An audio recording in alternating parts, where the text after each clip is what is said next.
Hey, it's me. I'm back again. Winding down from another exhilarating day of work because, well, that's how I pay the bills, right? So, uh, yeah, just another vlog because why not? I mean, I go into these things really not having any kind of set agenda for what I want to do, but I just rely on good faith that I'll come up with something worth talking about and go from there. Apologies that it seems to always wind up with me hemming and hawing because I can never my ability to think on the fly and come up with ideas under pressure like this, yeah, that doesn't work out too well usually, but I feel it's the most authentic that way. So yeah.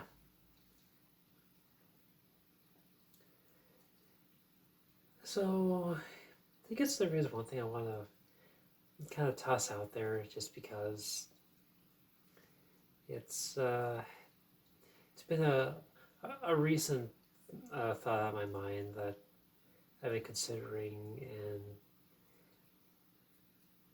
I want to say that I'm leaning in the right direction here, hoping that what I'm more leaning more toward is the right call. But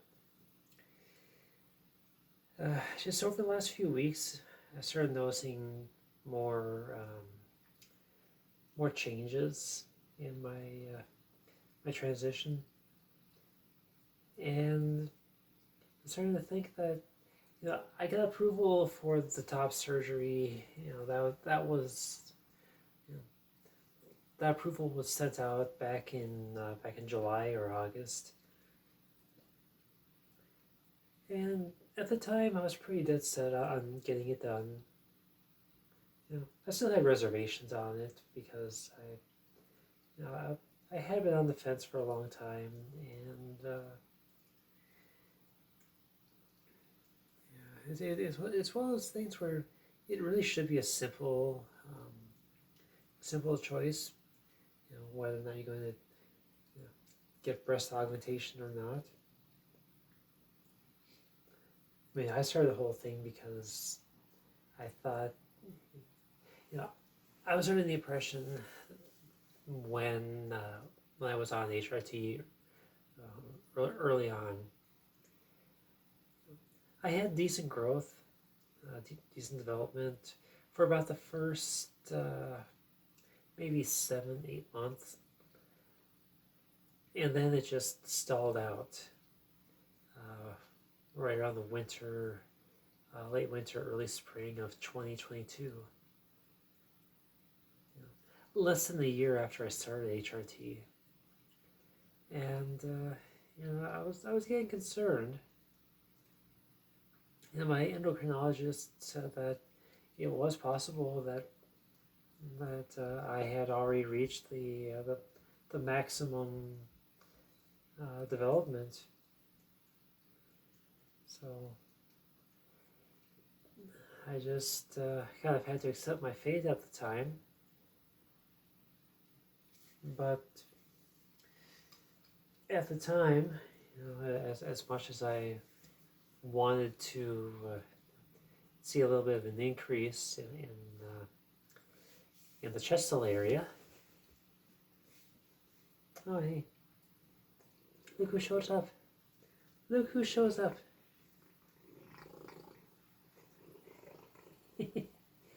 Yeah, look at you. Yeah, look at you. Isn't she precious? But yeah, so I was at that point I was leaning a lot more toward getting the top surgery because I thought I was done. and the only thing holding me back was the guidelines. Um, my clinic has this, they've got this policy where they won't even consider recommending you for top surgery until you've been on HRT for 2 years, which meant I had to wait until early this year to ask for the referral. So I went for the next year and change actually, experiencing no further development than that I could notice anyway. And I was realizing that I got most of the way to where I wanted to be. Oh, look at you! Look at you! Yeah, look at you! But I just wanted a little bit extra. I was telling the surgeon during my consult that I wanted to get just 1 cup size up.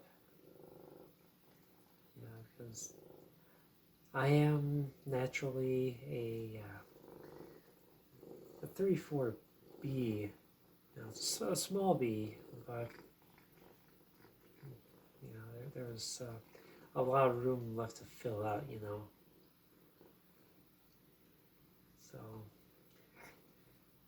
I went ahead and said I wanted to go ahead and get the approval, and everything worked out. As far as getting the approval, getting the letters of recommendation, all that. But now, over the last few weeks, I started to notice that I'm getting kind of sore again. My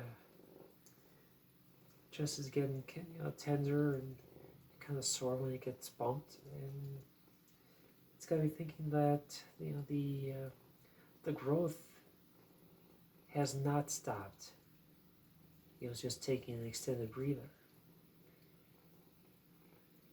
So with this in mind, along with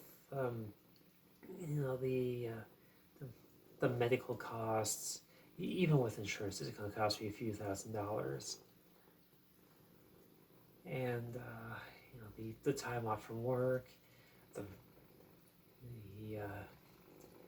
weightlifting restrictions, getting transportation to and from the hospital, the financial impact of not being able to work for about 4 weeks.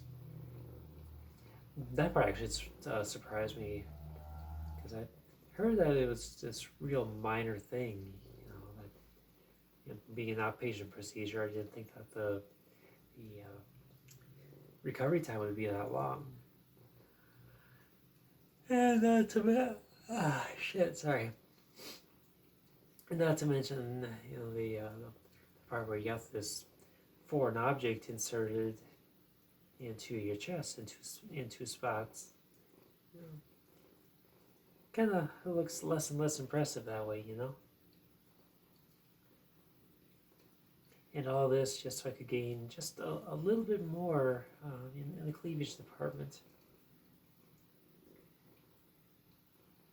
So, over the last couple of weeks, I've been really rethinking it all, and I decided I really don't think I'm going to go ahead with the top surgery after all,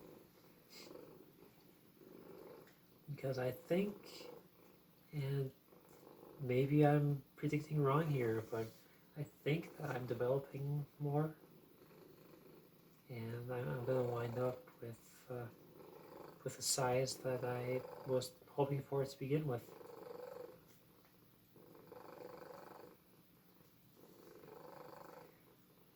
Now, what that what that brings to mind is, I mean, just to lay it out there, I've always been, a fan of of a nice bit of cleavage, but I've looked at it on myself, with breast forms and push-up bras and things like that, and I think anything larger than a B or possibly a small C cup just doesn't look right on me. And yeah, I couldn't see myself with a pair of double D's or anything. It just that would just be way ridiculous looking, I think. So at this point, I'm small B, but I think it looks right. I think it looks right on me, especially if I choose a proper bra instead of these minuscule, no padding bralettes that I've been wearing for so long. So I played around with some push-up bras over the past week or two and realized that, god damn, I like how they look. It's what I'm wearing right now, so that's why things might look a little more prominent down there than we might be used to. So, whoa, Trisha, you're gonna hate me for this, but I gotta take my bra off. So, I'm going to go ahead and do a little something here. Come on, that's a hook. Thank you.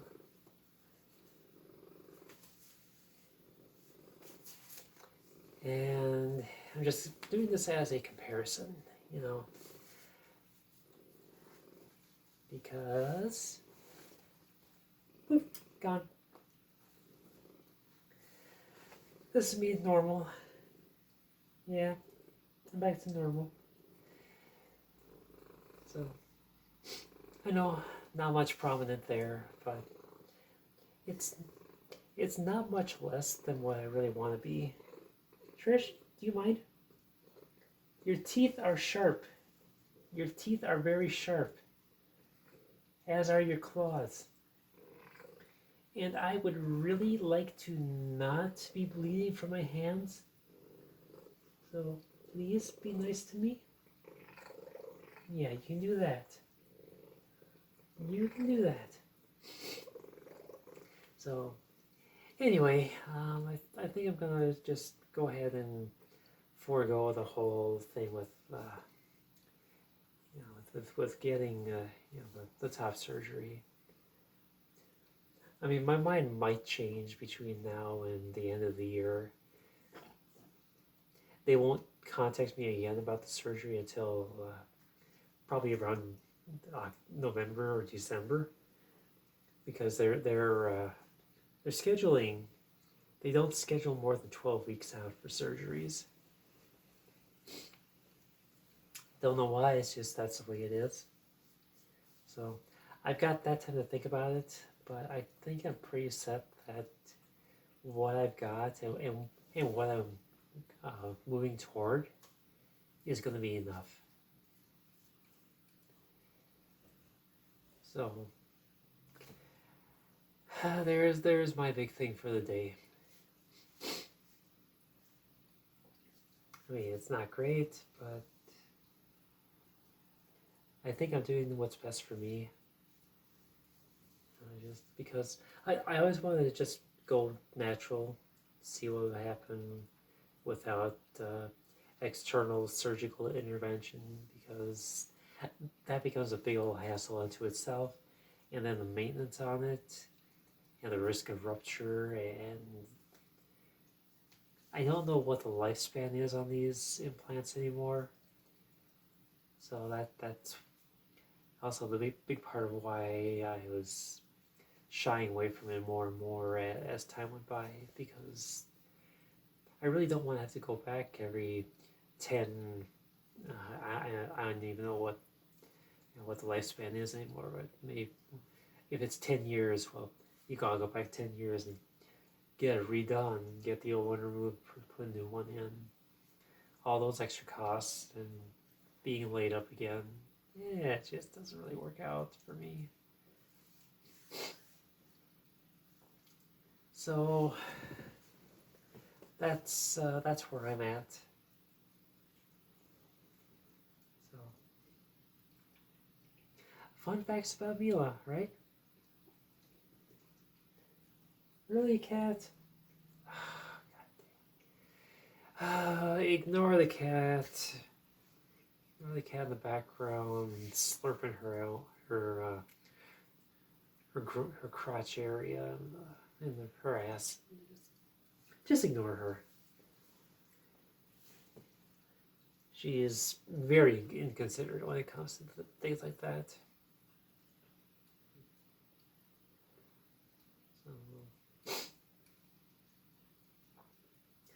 So, let's see, where else am I at here?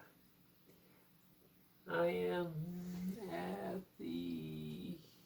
Crap, I can't even read the thing right now.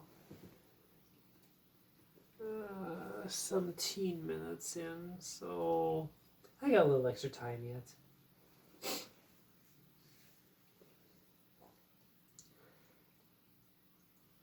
Yeah, so current events, I guess. I mean, at this point, everyone in the U.S. and probably, select areas worldwide probably know about the UAW strike and with the big three automakers here in the U.S. Well, seeing how it's expanded to another 38 plants and warehouses, whatever it is, now I'm getting a little worried, a little pissed off too. See, I don't remember if I ever mentioned this before, but my industry, the one I work in, I deal with automotive parts. We manufacture certain automotive parts used in the production and repair of cars. And we have contracts with the big three, with Ford, with GM, and what's the other one called now? Stellantis or whatever. Anyway, so we got contracts with all of them, and now we had a meeting a few days ago, plant-wide meeting, where the big boss has all herded into the break room and say, yeah, right now we're playing things by ear. We don't expect anything major to happen in the next few weeks, blah, blah, blah, blah. But in the future, we might have to start cutting back hours and asking people to voluntarily take days off because we need to implement cost-saving measures. Okay, that's fucking great. But now we got the UAW vastly expanding their strike, which means that now we've got all these machines making parts that we can't send out, because the warehouses don't want them, because there's no one to process them. So now what happens when the strike goes on to week 3, week 4, however long it's going to last, and then we're forced to shut down machines, cut hours, all this shit, and we're not union. we're just these at-will employees and an employer that we work for an hourly rate, and that's it. And so now, what happens to us at that point when we can't work because of their greed? And it's like they don't give a shit about who they're hurting right now. I mean, if you want to side with the union, fine. If you want to side with the automotive company administration itself or whatever, that's up to you. But the fact of the matter is, both sides are being stupidly greedy. Anyway, what the fuck was it? They're demanding a 40% increase in their wages. Meanwhile, you got the executives saying, "Oh no, we can't afford that. We can't afford that because we have to invest our record profits into transitioning over into electric vehicles." Blah blah blah blah fucking blah. So yeah.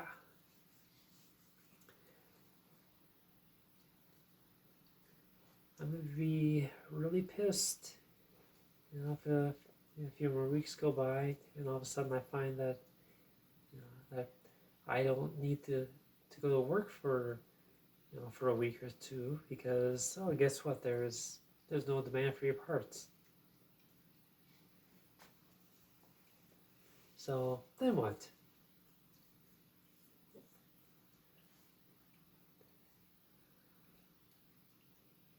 So in response to that, I've been floating this idea that everyone at my place of employment should just get together after the union workers go back to work.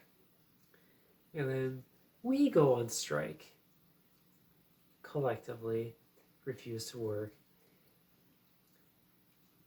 as a reprisal for what the union has done in crippling us, so shall we cripple them.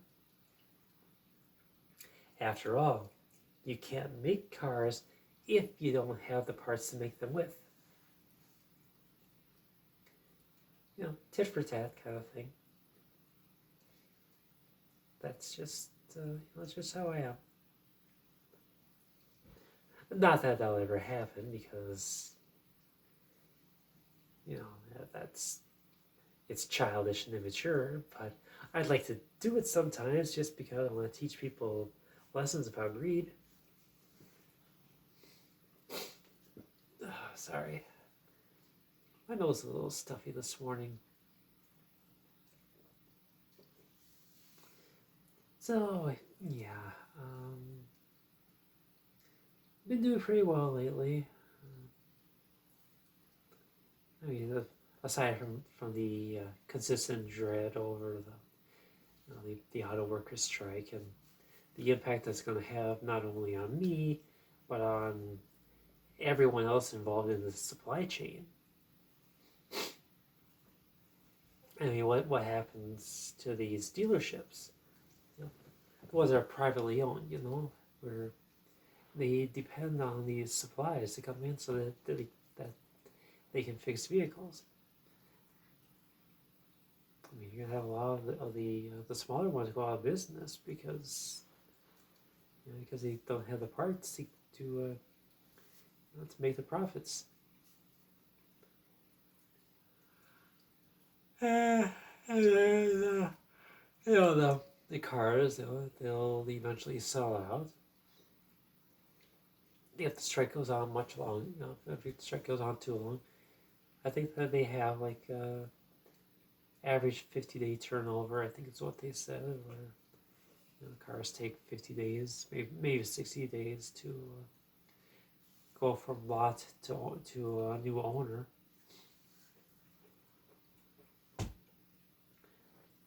But anyway, yeah, I'm starting to feel the progesterone kicking in, so I should probably get off of here. upload this and just let you know I'm doing all right. I've been away a lot lately, both here and on my other social sites. But I can assure you that I'm doing all right. Current politics aside, anyway. Anyway, yes, I am tired. I'm gonna go to bed. So, you folks, you people, especially the cats out there, all you have yourselves a great day, and I will update you again later.